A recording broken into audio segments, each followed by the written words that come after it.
আসসালামু আলাইকুম। চলে আসলাম নতুন একটা রেসিপি নিয়ে। যেহেতু এখন শীতের সিজন, নতুন নতুন সবজি বাজারে উঠেছে আর মজার মজার রান্না হচ্ছে। তো আজকে আমি আপনাদেরকে দেখিয়ে দিব হচ্ছে পেঁয়াজ পাতা দিয়ে রুই মাছ রান্না। পেঁয়াজ পাতাটা আমার খুবই পছন্দের, শীতের সময় এটা উঠে আর খুবই মজা লাগে। তো চলুন চলে যাই রান্না। প্রথমে চুলায় একটা প্যান বসিয়ে দিয়ে পেঁয়াজ কুচি দিয়ে দিলাম, তারপরে দিয়ে দিয়েছি রান্নার তেল।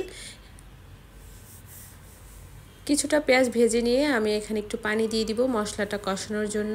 দিয়ে দিয়েছি স্বাদমতো লবণ, 1 চা চামচ পরিমাণ হলুদের গুঁড়া, মরিচের গুঁড়াটা আমি একটু বেশি দিয়েছি, আপনারা যে যার পছন্দ মতো দিবেন। তারপর 1 চা চামচ পরিমাণ ধনিয়া আর ভাজা জিরার গুঁড়া। তারপর আমি দিয়ে দিচ্ছি 1/2 চা চামচ পরিমাণ আদা রসুন পেস্ট। তেলটা যখন একদম উপরে চলে আসছে তখন আমি পেঁয়াজ পাতাটা দিয়ে দিচ্ছি, কারণ হচ্ছে পেঁয়াজ পাতা থেকে কিন্তু পানি আসবে, এটাকে আর কষানো যাবে না শুকনো শুকনো করে। তাই মশলাটা আমি খুব ভালো করে কষিয়ে নিলাম। পেঁয়াজ পাতাটা দিয়ে আমি একটু নাড়াচাড়া দিয়ে ঢেকে দিব। এটা একেবারেই কম সময় লাগে সেদ্ধ হতে, খুব অল্প সময় এটা রান্না হয়ে যায় আর খেতেও মজা। তাই এই সবজিটা আমার খুবই পছন্দ।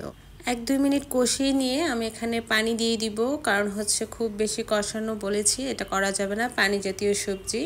পানিটা দিয়ে আমি বলক আসার জন্য অপেক্ষা করব না, মাছ ভাজাটা দিয়ে দিব। আর যেহেতু এটা সেদ্ধ হতে একেবারেই টাইম লাগে না, সো পানিটা দেওয়ার সাথে সাথেই মাছটা আসলে দিয়ে দেওয়া উচিত। সেক্ষেত্রে মাছের যে ফ্লেভারটা সেটা মিশে যাবে।